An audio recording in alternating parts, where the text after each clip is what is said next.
Og nu, Kasper Skjød. Ja, det virker som om den er tæt, og I kan høre mig. Og jeg puster ikke for meget ind i mikrofonen. Ikke nu. Jeg skal til, hvis jeg kommer til det i kampens side.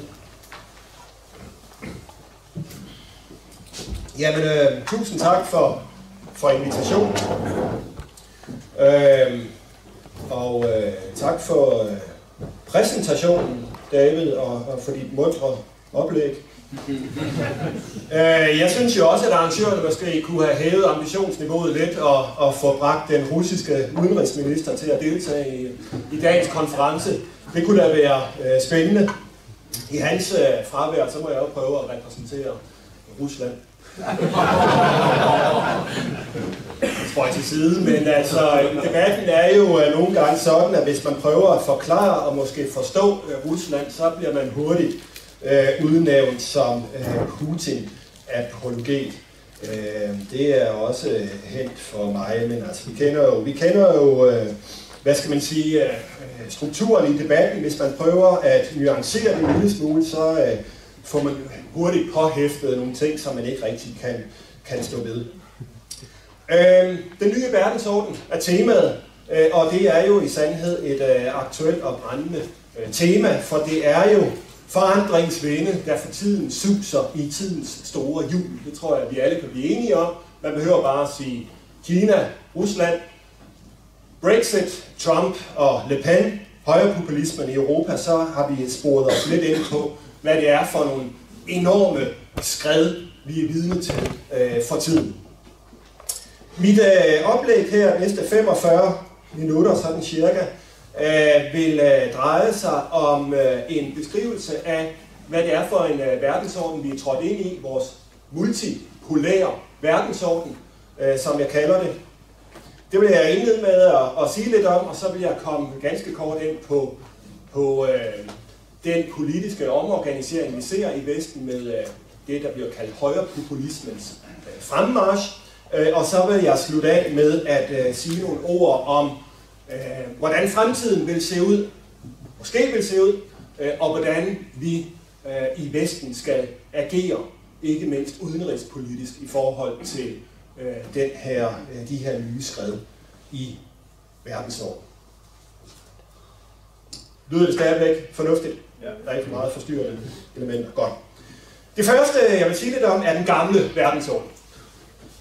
Jeg er født i 1973 og var altså 16 år ved murens fald og fik mine sådan grundlæggende politisk set formative år i 90'erne. Det er 90'erne, der har præget mig, fordi jeg var ikke gammel nok til rigtig at kunne huske den kolde krig. Når man har fået sin formative år i 90'erne, så risikerer man at få sit virkelighedssyn ødelagt.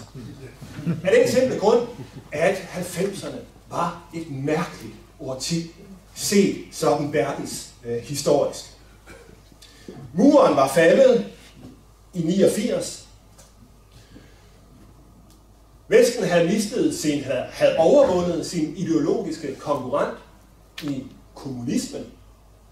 Den frie verdens værdier, det liberale demokrati, havde sejret. Og nu var det med Francis Fukuyamas ord bare et spørgsmål om tid, før de vestlige liberale værdier blev udbredt, blev universaliseret på verdensplan. Der var en stor optimisme i forhold til det her projekt. EU havde sine heydays i 90'erne, voksede sig større, blev til et egentligt politisk projekt, og var også baseret på troen på, at bløde værdier kunne afløse den gamle verdensordens geopolitiske magtrivaliseringer mellem suveræne nationalstater. Man kunne med relativt stor succes intervenere i andre lande, fremmede stater, og kunne bringe diktatorer på anklagebænken i Haag. Vesten var blevet en hegemon. Historien var slut. Der kunne i virkeligheden ikke rigtig ske mere i historien, fordi Vesten havde vundet, liberal demokrati havde sejret. Nu er det bare et spørgsmål om tid, før alle andre fik samme liberal-demokratiske regime med folkenes opbakning. Den store profet eller helt i det her billede, det er jo, som jeg også nævnte før, Francis Fukuyama. En, det må jeg sige, fuldstændig formidabel politisk tænker. Selvom jeg er lodret uenig med hans tese, så skal man ikke tage fejl af, at det er et stykke af et geni, som skriver historiens afslutning og det sidste menneske i begyndelsen af 90'erne. Fukuyama, det har jeg skrevet tidligere, Fukuyama er måske den filosof, som har taget fejl på den allermest begavede måde. Den slags folk skal man jo respektere og anerkende. Tanken er jo altså, at Vesten skal universalisere sine værdier. De liberaldemokratiske værdier er i virkeligheden universelle, de er ganske vist opstået i Vesten, men de kan stilt udbredes til resten af verden. Det er 90'ernes regime, 90'ernes optimisme, 90'ernes tidsånd, der fik en brat ende i nullerne, og jeg tror endda, at man kan tidsfæste det til en enkelt dato, nemlig 11. september 2001, hvor en ny fjende indtrådte på verdensscenen, altså en ny fjende mod Vesten, nemlig islamismen. Historien var ikke slut. Det var den dæmrende erkendelse. Dæmrende, fordi den var ikke rigtig indtrådt, den her erkendelse. Den blev opbygget mere og mere i løbet af nullerne. Historien var slut. Historien var tværtimod vendt tilbage. Historiens genkomst vendte tilbage i nullerne og afslørede, at 90'ernes periode var en unormalitet i verdenshistorien. En parentes i verdenshistorien. En fredelig og optimistisk parentes i verdenshistorien, hvor man troede, at man kunne leve i en verden uden fjender. Men som vi alle ved, og især konservative ved, så har fjendskabsenergier, som Rüdiger Safranski, den tyske filosof, har kaldt det, fjendskabet har altid præget verden. Så i nullerne blev verden normal igen. Det er jo noget, som intelligente mennesker altid har vidst, selvom man glemte det i 90'erne. Det gjorde jeg i øvrigt også selv. Jeg fik jo mine formative ord her. Arnold Toynbee, den berømte historiker, har jo sagt, at når man ser på verdenshistorien, så indtræffer der nogle gange det, han kalder udødelighedens blændværk. Det var han ikke gammel nok til at udtale om 90'erne, men det kunne Samuel Huntington til gengæld bruge. Han brugte i sin genistreg af en bog, Civilisationernes sammenstød, hvor det hele jo næsten står i. Han brugte Toynbee til at sige, at Vesten lider af udødelighedens blændværk. Altså troen på, at man har nået historiens afslutning, og et imperium ligesom kan udstrækkes til resten af verden. Det er et blændværk om udødelighed, denne idé om historiens afslutning.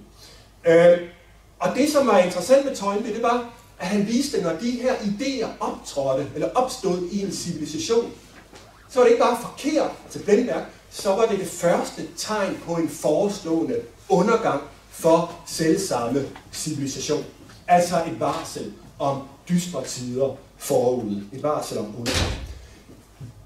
I stedet for at tro på, at en civilisation er udødelig, så tilbyder Toynbee en meget mere beskeden metafor for at sige, hvad en civilisation i virkeligheden er. Han siger, at en civilisation er et ly fra natten i vildmarken. A night's shelter in the wilderness. Det er en civilisation, det ligger jo i metaforen her, er en skrøbelig ting. Ikke en evig ting. En skrøbelig ting, som man opstiller som et ly. Ikke som en gylden strålende stad på bjerget, men som et ly i den vildmark, det vil sige den farefulde verden, som udgøres af de forskellige folkeslag, der gør sig gældende. Et ly fra natten i vildmarken. Og dermed er jo også sådan noget forløbigt, en skrøbelig, man skal være varsom om at arbejde videre på, og ikke bare tage for givet. Det er jo den gamle verdensorden, og den nye verdensorden er jo så det, som jeg vil sige lidt om i det følgende. Og det, der er karakteristisk for den her nye verdensorden, I modsætning til tiden umiddelbart op til, det vil sige den kolde krig og 90'erne, det er, som David også skal opmærksom på, det er, at det nu bliver kultur, som bliver afgørende. Kulturen får, ja, den har jo altid haft stor betydning, men den får en afgørende betydning i forhold til det paradigme, hvormed vi skal forstå verdensorden. I modsætning til tidligere, hvor det ikke var kultur, men ideologi. Jeg skal nok komme tilbage til en præcisering af de forskelle mellem kultur og ideologi. Multipolær verden har jeg kaldt den nye verdensorden. Og det er jo selvfølgelig, fordi det spiller på, at den verdensorden, vi havde under den kolde krig, var en bipolær verdensorden, bestemt af Vesten over for kommunismen. Da den verdensorden brød sammen med murens fald, voksede der en kortvarigt, altså i 90'erne, en ny verdensorden op, en unipolær verdensorden, med Vesten som hegemonen, som kunne diktere og styre verden, og styre, hvad der skulle ske. Men nu er vi altså indtrådt i en multipolær verdensorden, som er defineret ved et antal indbyrdes uforenelige civilisationer, som genbekræfter deres egne kulturværdier, og dermed også revitaliserer sig selv, vokser sig stærke. Ikke ved at gøre som Vesten, men ved ikke at gøre som Vesten. Kina er selvfølgelig det måske allerbedste eksempel herpå. Hvorfor er kultur vigtigt? Jamen det er jo fordi, at kulturværdier her får en gennemslagskraft på en helt anden måde. De værdier, vi ser vokse sig stærke i de her ikke-vestlige civilisationer. Jeg skal lige skynde mig at sige, at civilisationer, det er jo et begreb, jeg også overtaget fra Huntington. En civilisation betyder en kulturel organiseringsform på det allerhøjeste niveau. Huntington han opererer med 7-8 forskellige civilisationer. Vesten, den ortodokse verden, den kinesisk-asiatiske verden, den muslimske verden og så videre.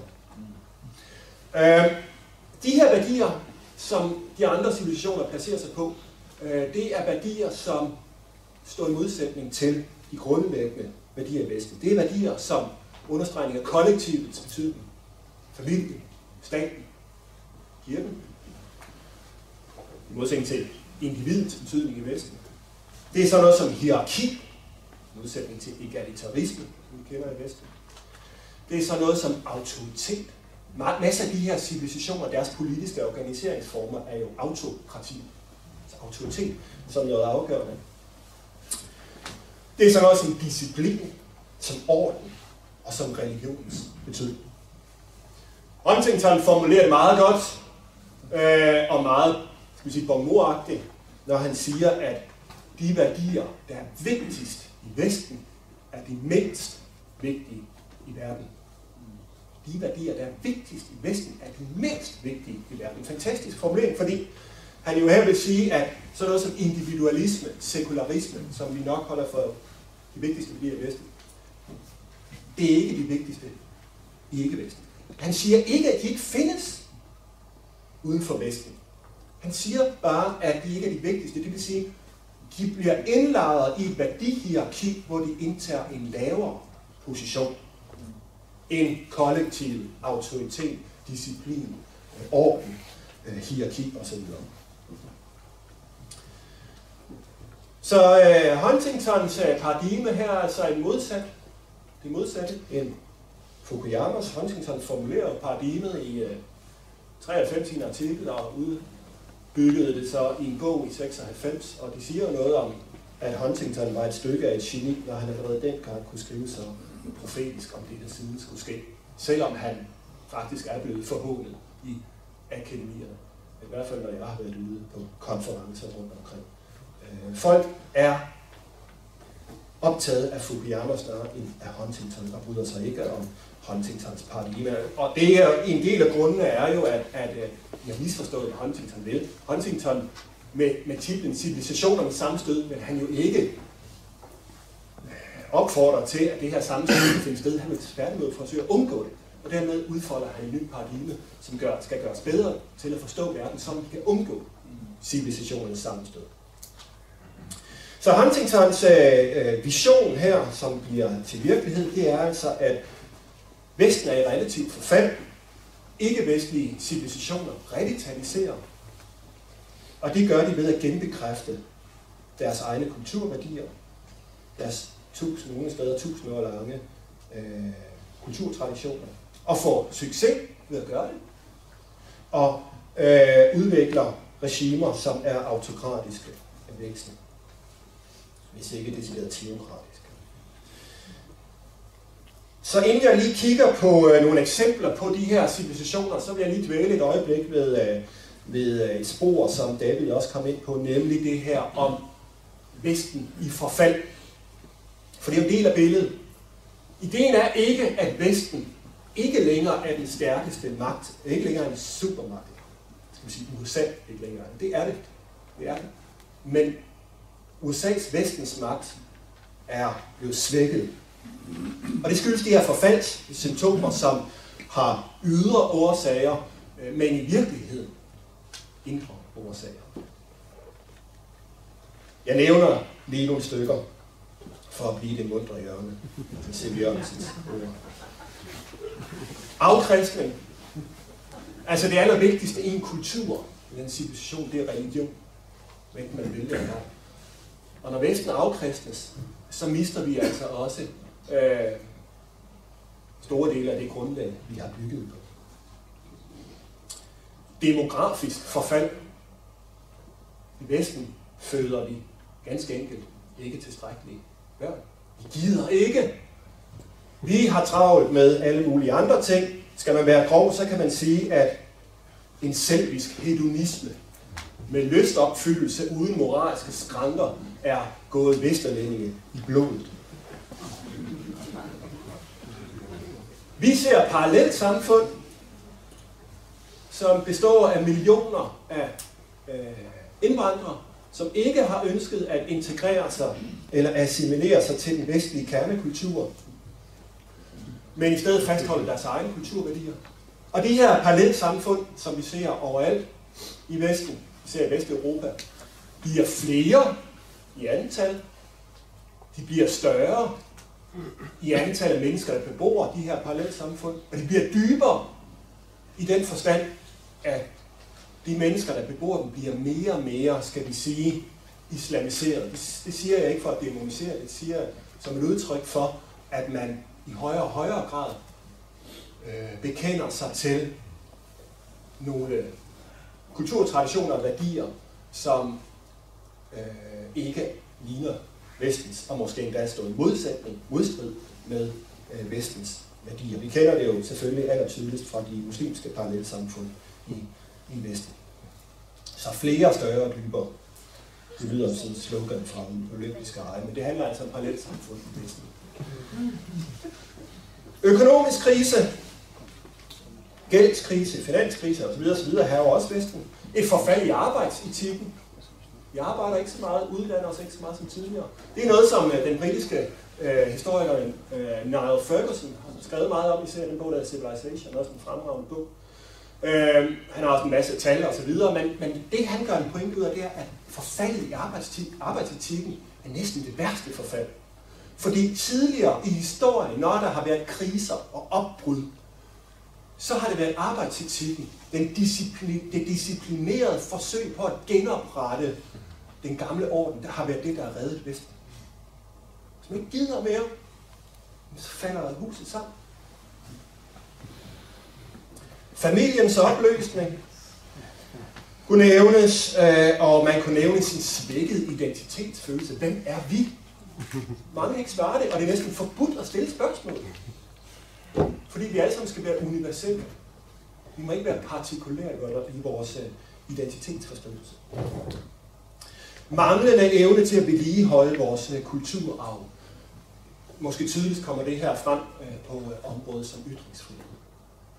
Altså, som man siger, Muhammed har indtaget redaktionsgangene på medier. Man må ikke længere praktisere religionskritik. Det er jo et vidnesbyrd om en kerneværdi, en fuldstændig afgørende kerneværdi i Vesten, ytringsfrihed. Den er blevet svækket i enorm grad.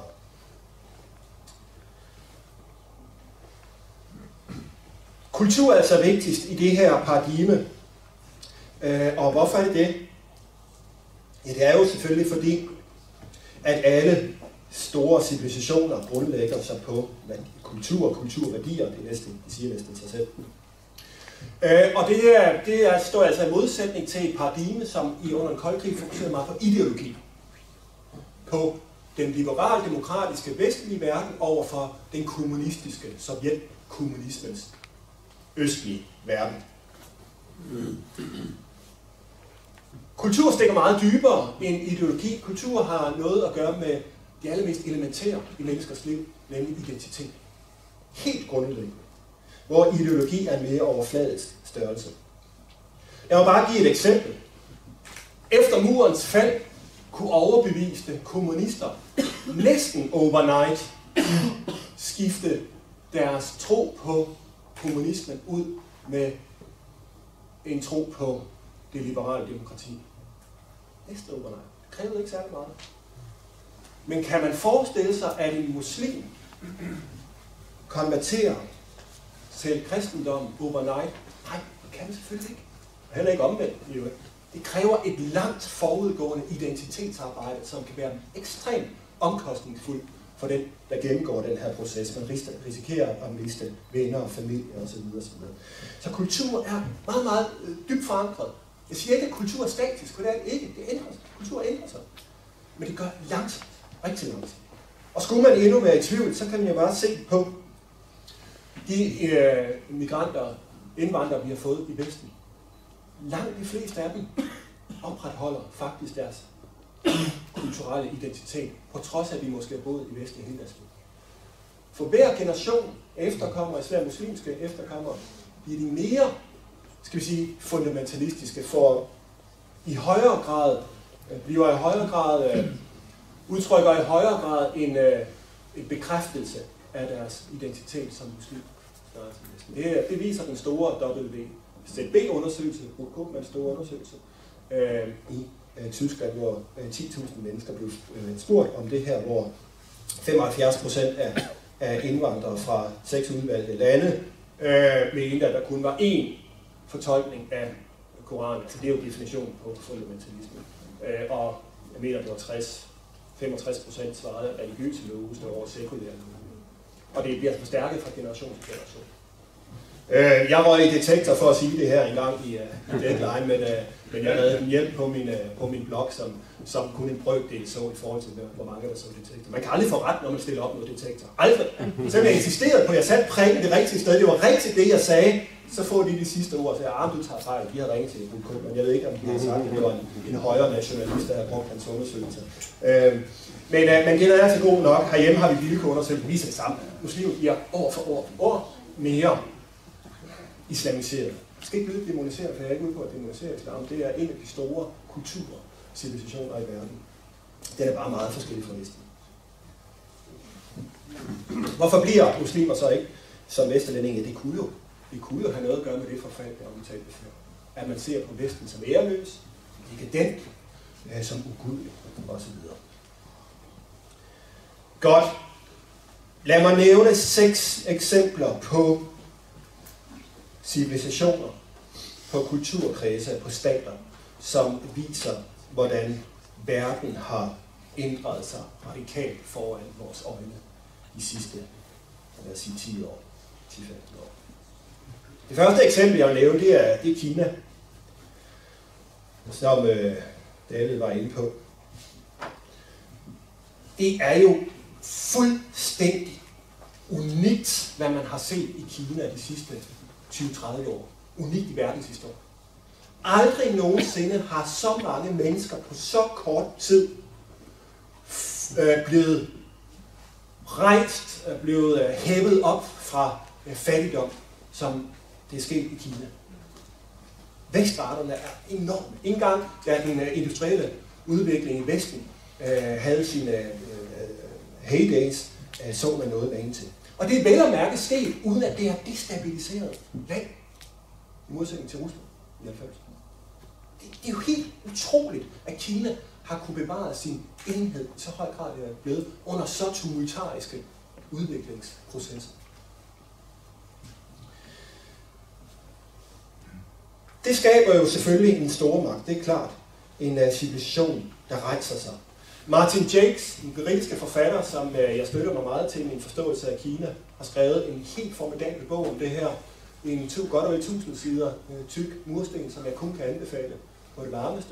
Den har den manende titel, When China Rules the World. Der forsøger han altså på at fremskrive den her udvikling og fortælle, at det er altså en fuldstændig eminent modstander, vi står overfor, fordi det er faktisk en modstander på langt hen ad vejen. Det behøver ikke at være en fjende, men i hvert fald en modstander. Det, som er interessant ved Jakes bog, det er, at han netop betoner kulturparadigmet. Det er ikke bare et spørgsmål om, at regeringen kan levere, som man siger, økonomiske og materielle goder, og dermed få folkenes opbakning. Fordi folkenes opbakning i det her autokrati, der intet har at gøre med liberal demokrati, er enorm. Den kunne man måske også lige dvæle ved. Undersøgelser fra anerkendte vestlige institutioner, Harvard Business School, har vist, at hold nu fast, 96% af kineserne udtrykker tilfredshed, eller meget stor tilfredshed, eller meget stor tilfredshed med centralstyret. 96%, det er langt mere, end man finder noget sted i Vesten. Selvfølgelig styret har leveret, hævet folk op af fattigdom, men det er ikke kun det, siger Martin Jakes. Det er præcis fordi, at det, der sker her, efter maoismen, kommunismen, mere eller mindre brød sammen i 78, jeg tror lige tid inden det for alvor slog igen, men alligevel det var der, nogenlunde der, vi overtalte det skete. Der blev konfucianismen genbekræftet. Den selvfølgelig hele tiden ligger der under den her parentes, som man kan kalde kommunisme eller maoisme. Det er en 1000 år lang tradition, konfucianismen, som har det besynderlige ved sig, eller unikke ved sig, at den har et, den foreskriver de her kulturværdier, jeg talte om før, hierarki, autoritet, kollektiv kultur osv. Og det kommer især frem på synet på staten. Og dermed har kineserne også et helt andet syn på staten, og en helt anden idé om legitimitet, end vi har i Vesten. Hvor staten i Vesten er noget, der et farligt monster, en leviathan, der skal omgæres med magtdelingsmekanismer, for at man ikke forgriber sig på borgerne, så ser man i Kina staten som patriarken, som familiens overhoved, det vil sige en del af din egen familie, men overhovedet. Og dermed har man selvfølgelig også en tendens til at adlyde den her stat og se den som noget godt. Den er en del af dig selv. Vi skal jo også lige huske, at hele embedsmandshistorien i Kina er jo helt unik, fordi man altid har sørget for at få de allerbedste ind i regimet, ind i systemet, i staten. Staten har altid været fuldstændig velfungerende i Kina. Singapore kunne man tage som et andet eksempel, og også et eksempel på en stat, en kulturnation, som har oplevet en genrejsning de sidste lad os sige, 20-30 år. Endnu tydeligere er det faktisk i Singapore, at man udvikler sin legitimitet som et ikke-vestligt projekt. Måske da et anti-vestligt projekt. Og man gør det helt artikuleret ved, at regeringen udvikler en hvidbog om de såkaldte konfucianske værdier, som Singapore skal bygge på og få succes ved at bygge på, som man definerede som modsætning til Vesten. Fordi det, man så i Vesten, var the hippie danger, som man faktisk kaldte det. Faren for hippie. Det talte man faktisk om på højeste plan i slutningen af 80'erne og starten af 90'erne i Singapore. Det er hippie danger. Hvorfor? Fordi hippien var et særligt karaktertræk, der prægede Vesterlinjen. En karaktertype, som man kender i Vesten.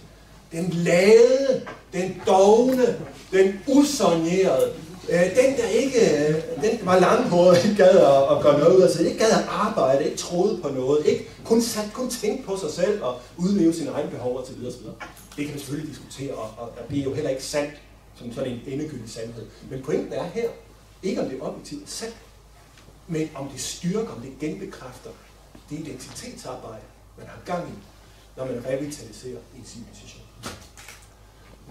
Det er jo lidt sjovt at tale om hippie danger, og der findes mange sjove anekdoter, for eksempel den her om, at hippier, der skulle rejse til Tibet, altså vestlige hippier, der skulle rejse til Tibet, de skulle tit mellemlande i Singapore. Og der blev de altså tvunget til at få klippet deres hår kort og blive barberet for at kunne forlade lufthavnen.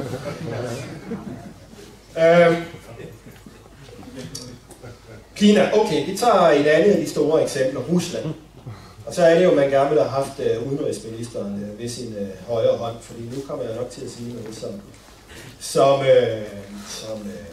jeg får på kuppen for. Ja, det ved jeg ikke, men jeg siger det alligevel. Og jeg siger det med baggrund i blandt andet arbejder lavet af Dmitri Trenin, som jeg anser for en af de bedste Ruslands eksperter, vi har. Men jeg vil lige starte med et Churchill-citat. Han sagde jo om Rusland, at det er en gåde indsvøbt i et mysterie, lagt ind i et enigma. Så kan det vist ikke understreges kraftigere, hvor gådefuldt det her store gamle land mod øst er. Og det bliver ved med at være gådefuldt for rigtig mange, inklusive mig selv, og jeg tror rigtig mange andre i debatten.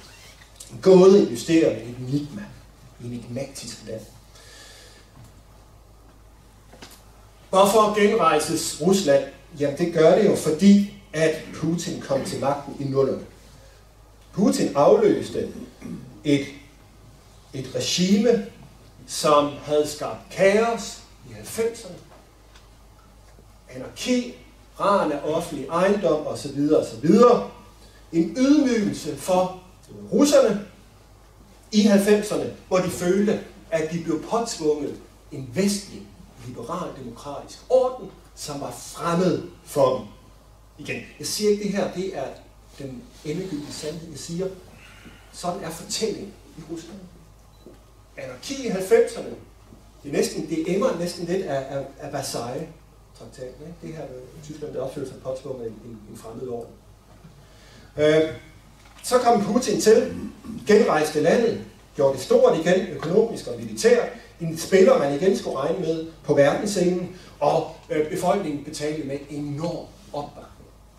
Jeg ved godt, man skal passe på, men tal fra anerkendte store forskningsinstitutioner i Vesten, Pew Research blandt andet, og også andre, har vist, at opbakningen er enorm til Putin. Og her må man for at forklare det her, så kan man altså forstå, at det har noget med kultur at gøre, noget med national forståelse, nationsfølelse, at man kan føle sig stolt over at være russer, det gamle moderland.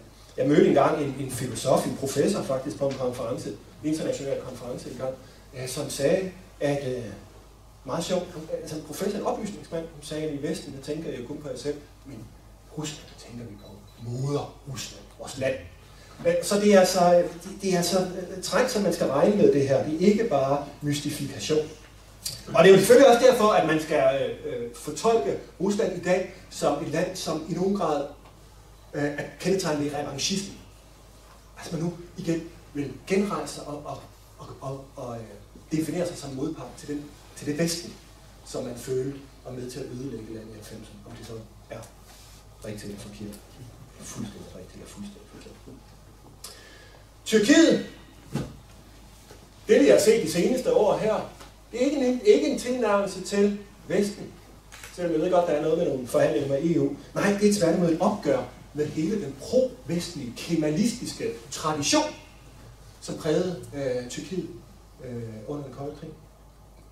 Det sker jo selvfølgelig under Erdogan. Igen en autokrat, stor folkeopbakning. Altså hele den sekulære, kemalistiske stat eksisterede jo ikke på grund af befolkningen, men på trods af befolkningen, som forstod sig selv som kraft af den muslimske, islamiske identitet. Generelt. Og derfor får man jo også idéerne i Tyrkiet, især i udenrigspolitikken, den her idé om at revitalisere Tyrkiet som et neo-osmanisk imperium. Altså prøv lige at lægge mærke til, hvordan dybe kulturtraditioner, identitetsforståelse spiller noget i politikken her. Det arabiske forår er et kapitel for sig, som jo altså også viste noget om, hvad der sker, hvis man vælter diktatorerne, despoterne, så vokser liberale demokrati ikke frem til, om rigtig mange, selvom de har glemt det i dag, faktisk troede og håbede det under de festlige revolutionsdage på Tahrirpladsen blandt andet i Egypten. Og meget få, som advarede imod det her, eller sagde, at det bliver ikke som da muren faldt, nu bliver det liberale demokrater. Nej, der sker selvfølgelig det, at islamisterne kommer til magten, og det gjorde det jo også i kraft af muslimsk broderskab. Hvorfor? Fordi at man selvfølgelig ønsker at revitalisere og genbekræfte sin egen kulturelle identitet, som er islamisk og selvfølgelig ikke liberal-demokratisk vestlig. Mange tog jo fejl, og de tog sikkert fejl, fordi de talte med de små lommer af unge sekulære engelsktalende, der stod på samme pladsen. Selvfølgelig vil man af med despoten. Han var jo pro-vestlig. Men man får jo ikke, så når man vil af med en pro-vestlig despot, så vil man måske ikke have et nyt vestligt regime, så vil man have det muslimske broderskab og islamisme. Vi behøver ikke engang at gå uden for vestens kulturkreds eller civilisation for at opdage, at man kan definere sig i modstrid med et liberalt demokratisk regime. Vi kan bare kigge på Østeuropa, i hvert fald visse steder, for eksempel Ungarn, hvor Viktor Orbán jo altså også har haft, skal vi sige, succes, i hvert fald folkelig opbakning med at promovere det, han kalder, jeg mener faktisk, han kalder det illiberale demokrati. Det er muligt at tage fejl, at han ikke har brugt de ord, men jeg mener, han har kaldt det illiberalt demokrati, modsætning til liberalt demokrati. Ser Vesteuropa som kaotisk,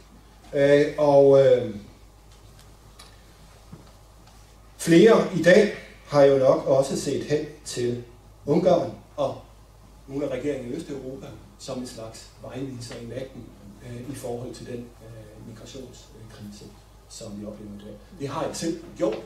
Ikke fordi jeg ønsker at leve under et illiberalt demokratisk regime, det ønsker jeg ikke. Jeg ønsker at leve i et vestligt, liberalt demokratisk regime.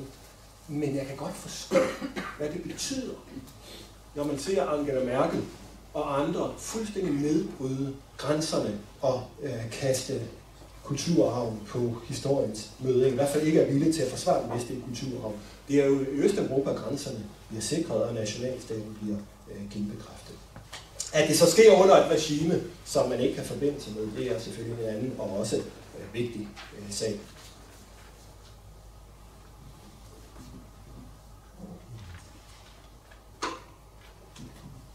Jeg tror, du har overskredet allerede med et kvarter i din taletid. Hvorfor tager vi så meget fejl? Hvorfor har mange så svært ved at forstå den her nye verdensorden? Og forstå de andre civilisationer? Det er jo interessant. Der er jo mange, der har skrevet om det her, som jeg har stået og sagt i mange år, men der er rigtig mange flere, som har sagt det modsatte. Jeg vil pege på 2 årsager til vores misforståelse. Den ene forklaring kan læses på de første sider i psykologiens ABC, og det stikord her er projicering. Altså, vi tillægger andre vores egne værdi. Vi ser os selv, når vi ser på andre. Og dermed har vi svært ved at forstå, at andre kan være anderledes end os selv. Måske endda radikalt anderledes. Have andre værdier, have andre behov, have andre ønsker. Have andre forståelse af legitimitet, og hvad det gode liv i det hele taget er. Det var blandt andet noget af det, der kan forklare, hvorfor mange tog fejl under det arabiske forår efter min mening. Selvom de bruger Facebook og Twitter, så er de ikke nødvendigvis ligesom os.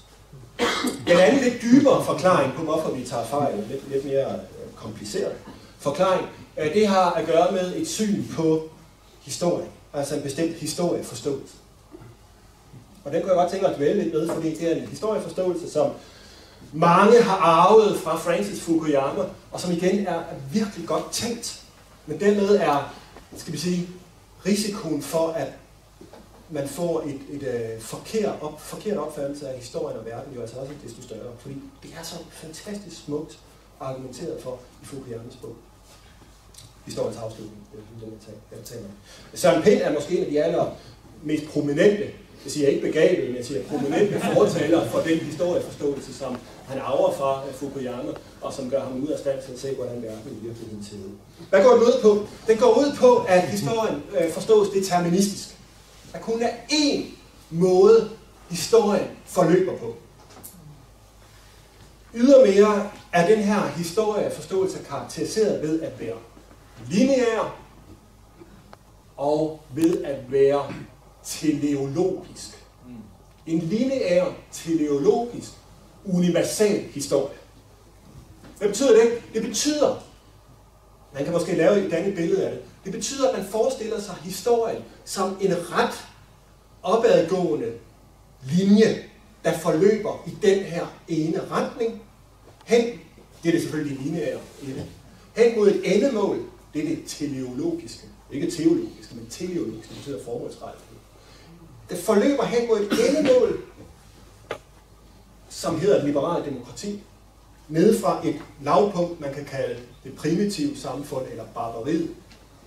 En slags oplysningsproces eller refleksionsproces, hvad man nu vil kalde det. Det er en heliansk historieforståelse, som løber herhen, og med nødvendighed løber herhen, og som er universal historisk i den forstand, at den gældende for alle folkeslag. Det er alle folkeslag, der forløber, eller der har den samme vandring, så at sige, mod det her endemål. Det betyder så, at man kan plotte forskellige, skal vi sige, folkeslag eller stater, civilisationer ind på den her historiske udvikling. Selvfølgelig har vi Vesten for inden. Historien er slut. Der kan ikke ske mere heroppe. Og det er jo fordi, vi har nået liberalt demokrati. Men andre er ikke nået deroppe, men de er godt på vej. 30 år længere nede har vi måske, skal vi sige, Egypten. 20 år længere nede, 10 år længere nede har vi Kina. 35 år længere nede har vi måske, nu har vi hørt, hvad Nasser Carter siger, Syrien. 150 år nede har vi måske Somalia. Men de er alle sammen på vej. Og hvis man ikke føler, at man er på vej her, så stammer man imod brøden, som gamle Karl Marx, var i øvrigt også var elev af helt tyske filosof, som udvikler den her model. Som Fukuyama overtager, og som Søren Pind også gør sig talsmand for. Jeg vil jo sige, at det er en forkert historieforståelse, blandt andet fordi der ikke er noget determinisme, der er ikke nogen ting, der siger, at det nødvendigvis går sådan. Jeg tror nok, at Fukuyama faktisk lidt er ved at korrigere sig selv her. Han er jo også en begavet mand. Nu vender vi bare på, at Søren Pind historien kan efter min mening bedst forstået på en anden måde, som en cyklisk mekanisme. Og der er flere historier. Historier findes. Hver folkeslag gennemløber sine egne, hver civilisation gennemløber sin egen historie. Og det er altså cyklisk i den forstand, og der skal man være meget opmærksom på, hvad jeg mener med det, at det er cykliske bølgebevægelser. Sådan at en civilisation kan vokse frem, kan spire, kan modnes, nå et klimaks, hvorefter den begynder at forfalde og når fra sit forår og sommer og når ind til et efterår og ned i sin vinter, hvor den måske dør. Men det kan også være, at den atter genbekræftes og vokser op og modnes, sådan at vi får sådan en slags bølgebevægelse her. Og på et tidspunkt, så dør en civilisation ud. Så det er altså ikke nogen essenstænkning, det her, som er en af de store fejlantagelser, som konservative ofte kan så skyldige i. En civilisation dør på et tidspunkt. Sådan er det. Men når man tror, den er død, kan den faktisk godt genbekræftes og leve op igen.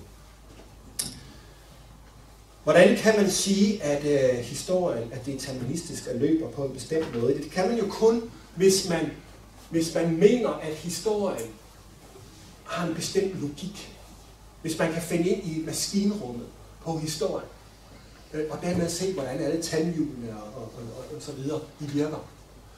For Fukuyama er det her, han går ind i maskinrummet, og det han ser herinde, er det han kalder anerkendelseskamp. Kampen for anerkendelse. Det vil sige, det er anerkendelseskamp, der driver historien frem, sådan at vi alle sammen ender ved det liberale demokrati. Hvorfor? Fordi anerkendelse handler om at blive anerkendt som ligeværdig. Hegel, som jo udviklede den her idé, talte om det, han kaldte herre-slave-dialektikken. Kamp mellem herre og slaven, som fører frem mod liberal demokrati. Og det handler jo selvfølgelig basalt set om, at slaven ønsker at blive anerkendt på lige fod med herren. Det siger næsten sig selv. Men det, der er endnu mere interessant, det er, at herren faktisk heller ikke er tilfreds med den anerkendelse, han får fra slaven. Fordi den anerkendelse, man får fra en, der er mindre værdig, er jo ikke særlig meget værd. Man ønsker at blive anerkendt af ligemænd. Så hele den her dialektik, den fører til sidst frem til de borgerlige liberale revolutioner, især den franske revolution, som helt med det smukke ord og det logiske ord kalder den første og største slaveopstand i historien. Det er der slaverne overvinder herrerne og bliver anerkendt på lige fod. Vi får altså del af den liberal-demokratiske anerkendelse. Den var ufuldkommen stadig under den franske revolution, men det er der, ideen kommer, og den bliver så realiseret siden her.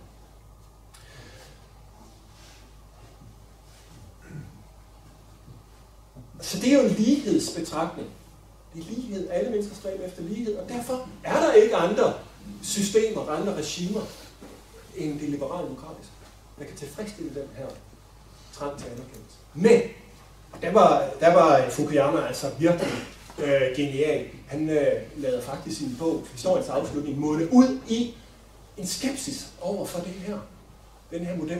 Han siger, det kan godt ske, at historien ikke er slut, og den kan begynde forfra. Hvorfor?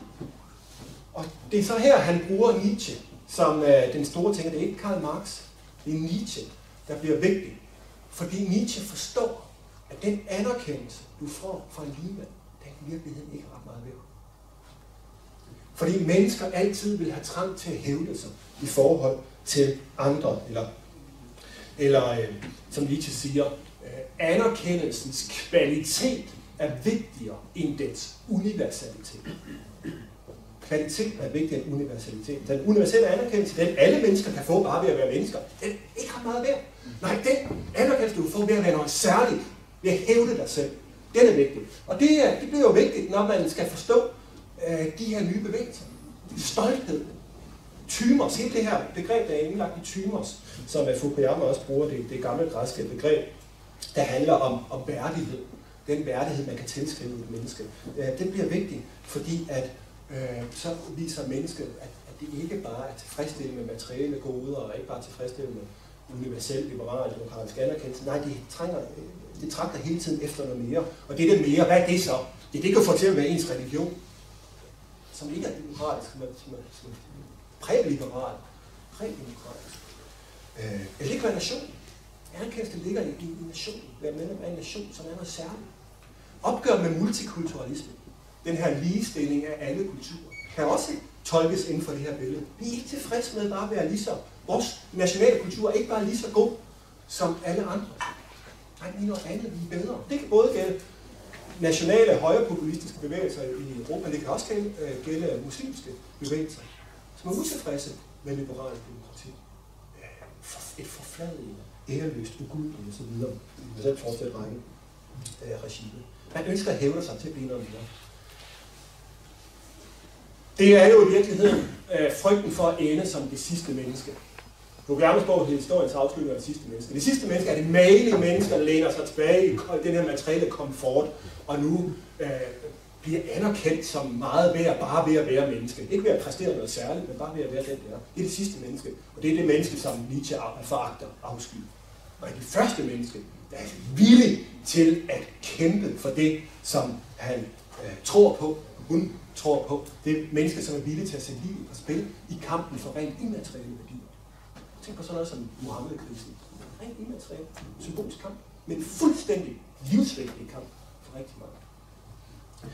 Det er det, som jeg tror kan forklare, hvorfor det ikke nødvendigvis ender med vestlig liberal demokrati i historiens ende, men noget helt andet. Det er også det, der kan forklare højrepopulismen fremvækst, tror jeg i øvrigt. Nu er tiden, nu har jeg brugt meget tid for allerede, så det vil jeg ikke gå ret meget ind på. Men jeg tror, der ligger noget i en revitalisering i den nationale kultur, som er vigtig for overhovedet at kunne forstå, hvad det nationale betyder for mennesker. Jeg vil springe frem til det sidste punkt. Det handler så om fremtiden. Hvordan vi skal agere i fremtiden, og hvordan vi kan forstå, hvad der muligvis vil ske i fremtiden, hvad vi kan forvente forude.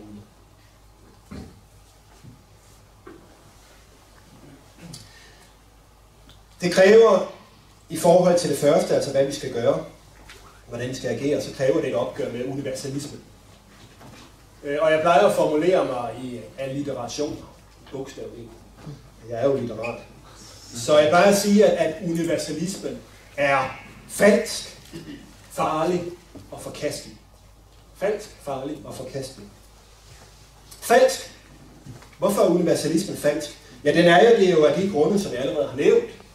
Ikke-vestlige civilisationer ønsker åbenbart ikke at blive som Vesten. De ønsker at genbekræfte deres egne kulturværdier. Og de indvandrere, der kommer til Vesten, ønsker heller ikke at blive ligesom os i Vesten. Men at fastholde deres kulturværdier, det er der jo ikke noget mærkeligt i. Men at man synes, at der er mærkeligt, at man indvandrer til en kulturkreds i et land, hvor man føler sig fuldstændig fremmed over for majoritetsbefolkningen og de institutioner, man lever under. Men så har man til gengæld friheden til at praktisere sin egen religion.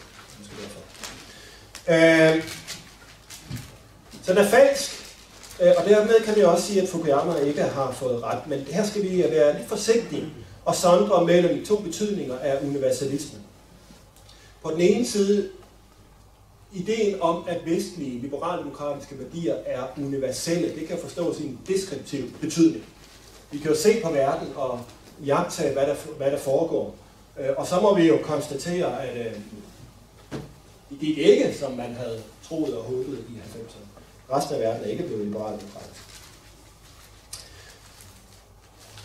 Men der er også en anden, skal vi sige, mere svækket betydning af universalismen, som dermed også er lidt vanskeligere at afvise fuldstændig. Nemlig, at ideen om, at vestlige værdier er universaliserbare, altså kan universaliseres. Og det vil jeg slet ikke nægte, at det er rigtigt. Men, man kan sige, at den her idé, det er jo ikke en deskriptiv idé, men en normativ idé. Det handler også om, skal vi universalisere vores værdier. Jeg vil bare sige, at det stadigvæk er små lommer i ikke-vesten, som har vestlige værdisæt. Så det er, at vi skal passe lidt på igen, at vi ikke projicerer, og vi skal passe på, at vi ikke forveksler elite fænomener med brede folkelige fænomener. Kan man universalisere dem? Er vestlige værdier universaliserbare? Måske. Er det så en god idé at gøre det? Det er interessant, fordi det handler om udenrigspolitikken. Først vil jeg sige, at der findes jo universelle værdier, det er jo helt klart. Men det, der er vigtigt at forstå, det er, at nogle gange findes der værdikollisioner, hvor værdierne clasher, støder mod hinanden, hvor vi ikke kan nå et eller andet tredje højere standpunkt. Og så rækker universalismen altså ikke ret langt. Så skal vi forstå, at værdier er partikulære. Vi skal også forstå, at værdier bliver rangordnet i systemer.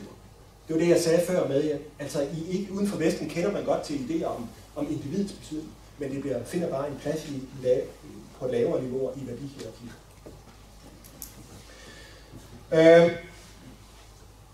Skal vi så universalisere værdierne? Nej, det skal vi i hvert fald være meget forsigtige med. Hvorfor? Fordi, som jeg sagde, universalismen er også farlig. Vi risikerer med vores forsøg på at universalisere værdierne at eskalere nogle konflikter med andre civilisationer, andre stater, som vi risikerer at tabe. Eller som vil skabe utilsigtede negative konsekvenser. Altså konsekvenser, som vi ikke kan forudse. Irak, Afghanistan, Libyen.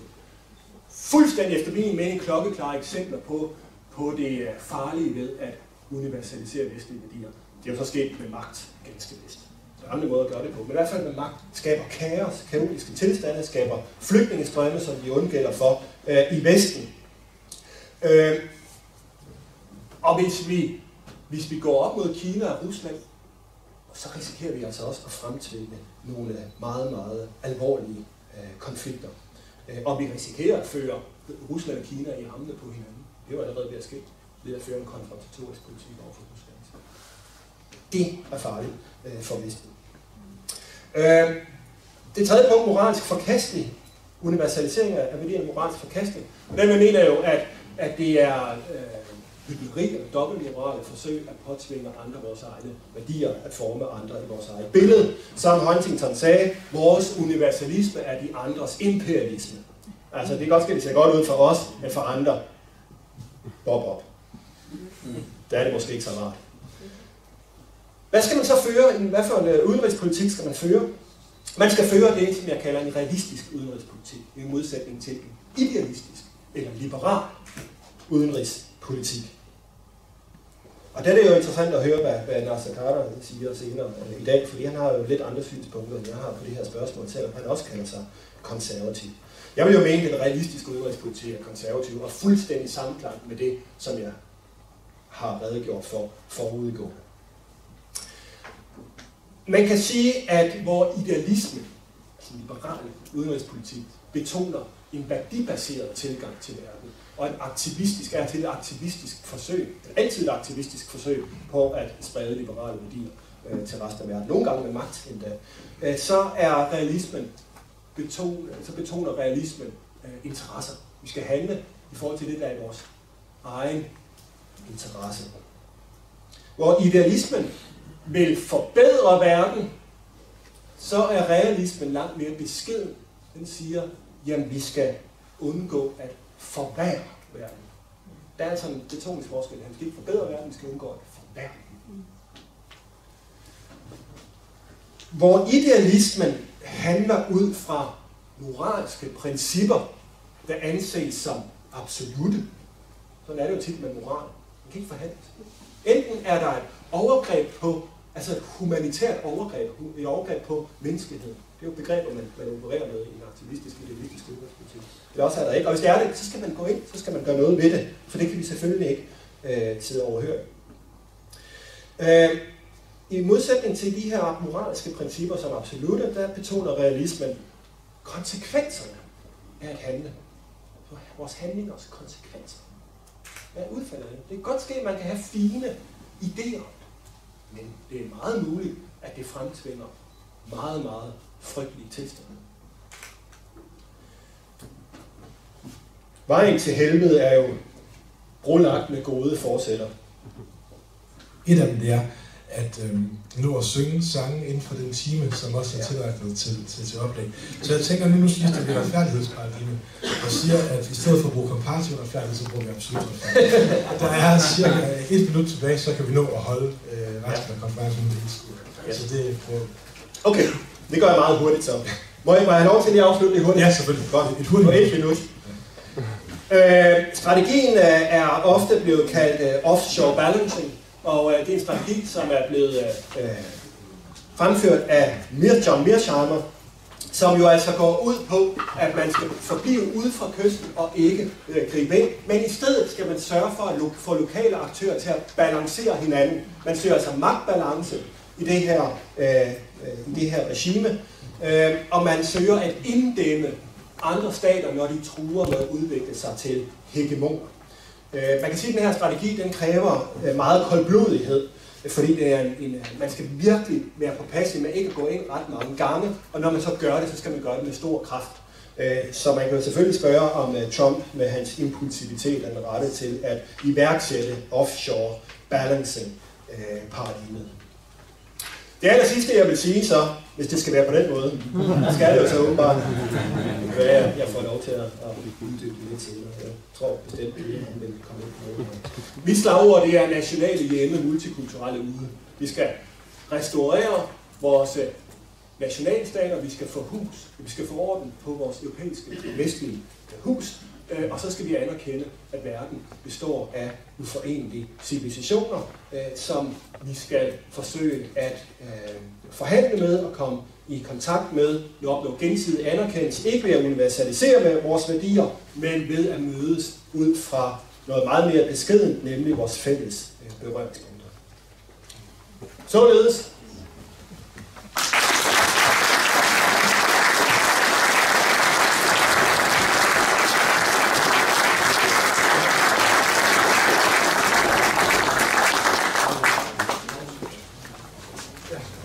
jeg tænker, mange